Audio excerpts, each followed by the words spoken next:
Phil Taylor. So, Yeah.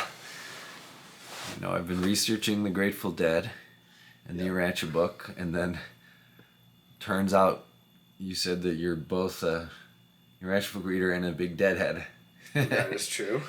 And that you found them around the same time, and that you even found some kind of similarity between going to a Dead show and going to a Urantia conference.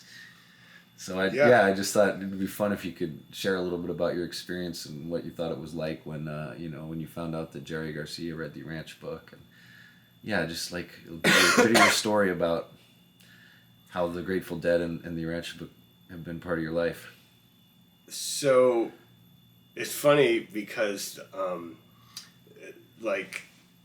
getting into the Dead kind of coincided with me finding the Urantia Book, and it started in college when I was kind of just had this deep down urge to seek the truth. It was kind of like a voice almost in my head, but except it's just this almost repetitive thought, and I just started exploring all these different religions and stuff like that, and actually found the Urantia Book through my college roommate. And I used to come home at night and after going to the bars and pick up the book, and it would always end up being something like I'd read the Lucifer Rebellion or something, and then I'd be totally freaked out and I wouldn't read it again for a couple months. But that was also the time when I went to my first Dead show, which was a huge thing for me because I hated the Dead, because everyone in high school listened to the Dead, and it was always the thing what people would always say is you got to go to a show. You got to see a show, and I finally went to a show in my junior year, and it was pretty amazing show. Especially it was it poured down halfway through, and the crowd just went wild. It was loved it, and so fast forward I moved out to San Francisco. Because my roommate from college was out there, and So you read the book too? No, he just held on to it, and it was almost like he was holding on to it for me because he still really doesn't get into the book. Anyway, so I moved out to San Francisco, and that was when my spiritual journey really began, and at the same time it was this just awakening to Jerry Garcia, and specifically the Jerry Garcia band, which I would see quite often, and then just also going out to see the Dead. I ended up living right at the intersection of Haight and Ashbury. No way. Yeah. Wow. and I was half a block. I was essentially just a half a block down, and then a half a block up the other way was Jerry, the Grateful Dead's house. Wow. Yeah.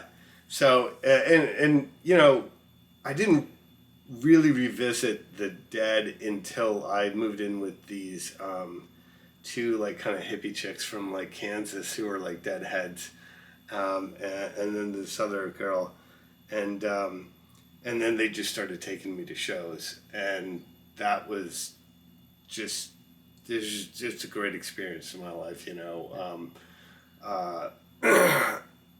and then during that time, my roommate from college still had the Urantia Book, and I went to, I ended up going to, I forget what the bookstore was, Northern Lights or something like that. But this bookstore that carried the Urantia Book, and that's where I picked up my first Urantia Book. And as it turned out, after reading your article, we found out that the Grateful Dead went there, or at least some members of the band and people in their circle would go there for the Urantia Book. Yeah, or first, esoteric books, probably the Urantia Book. Yeah. So that was, that was pretty cool to learn. But I think the cool connection was it was the simultaneous discovery of the Urantia Book, and just this wonderful vision of reality that it presented, and this spiritual awakening that was going on in my life, and actually really at the first time that I really started praying in earnest. I used to run up to top of Twin Peaks where you could get above when the fog comes in, and it comes in and it stays at a certain level, and you go up to Twin Peaks and you'll be above it. So you'd be looking down on this fog just moving through the city, and then the yellow orangish of the sodium lights of the city street lights would glow up underneath, so it was like this golden cloud. And you go up there and you're praying, and you're just like, it's just phenomenal. So I think the thing that just really I think changed my life was that experience of going to those Dead shows with a lot of your friends, and going into these like huge stadiums where a lot of times it'd be general admissions and stuff like that, and there's no fighting over seats or anything no, everyone's having a great time, and you can go in and strike up a conversation with anybody in that stadium, and then there's just this good feeling, and it was the only time I've ever experienced that sort of similar is when I go to Urantia conferences, where there's this just totally unassuming air, and it's just like this aroma of friendliness, and so it was nice, and I guess finding out that Jerry was a Urantia Book reader, I think I didn't even know until his death, and I read in the article that he had a Urantia Book by his side, and then you look back and you it makes so much sense, in the sense that how spiritual his music was, especially you go see him play in as the Jerry Garcia band, because he wasn't performing great 93, 94 in terms of how he's performed in his life.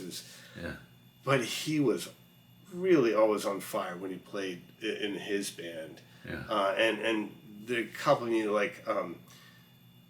Dear Prudence, I Shall Be Released, was it My Brothers and Sisters? I forget that.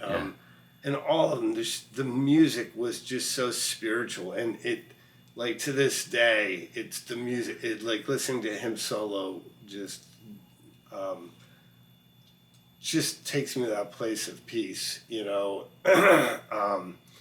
and beauty, and so I can look back and I can really see his spirituality in his music and his playing, his voice especially. It's this old man, imperfect voice, so human and frail, but just so sweet, and emotional.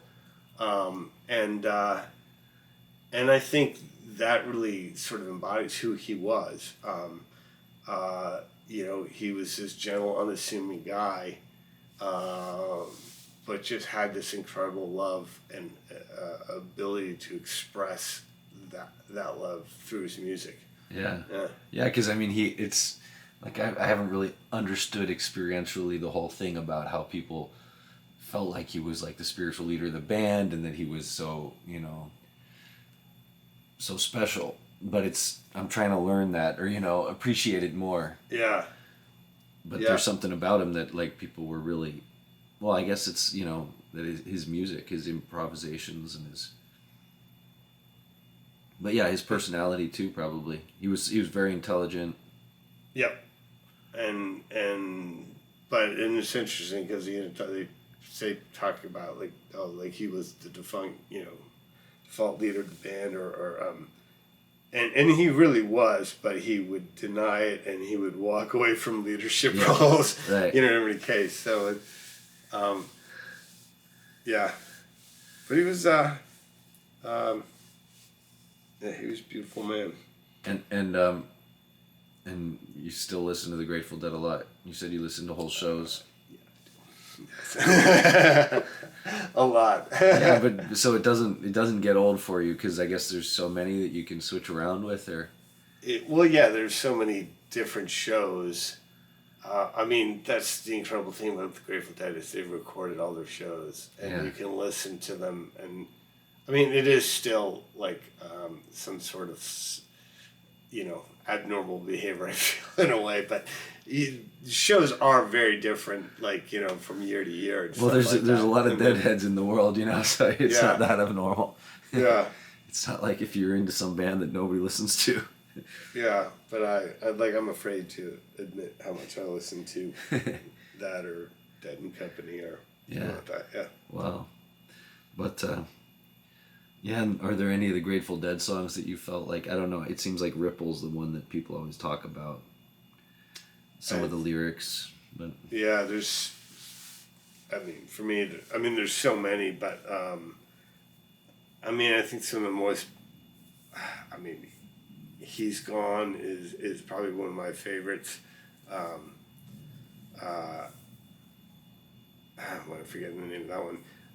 But Standing on the Moon, I'm Built to Last. Yeah. No. Morning Dew, I think, is probably one that just has just ripping solos. They Love Each Other. Peggy-O, holy crap. Yeah. Yeah. And was there like a point at which the Urantia book became like, was there like a turning point where you were like, this book is like super important to me, or was it just a gradual process? No, And I think it was pretty much instantaneous after that when when I went to San Francisco, that pretty much locked it in. I think it was probably pretty powerful, that influence, that I actually walked away from it, or I'd read about it, and so there was always that interest in it. And so when I went back out to San Francisco,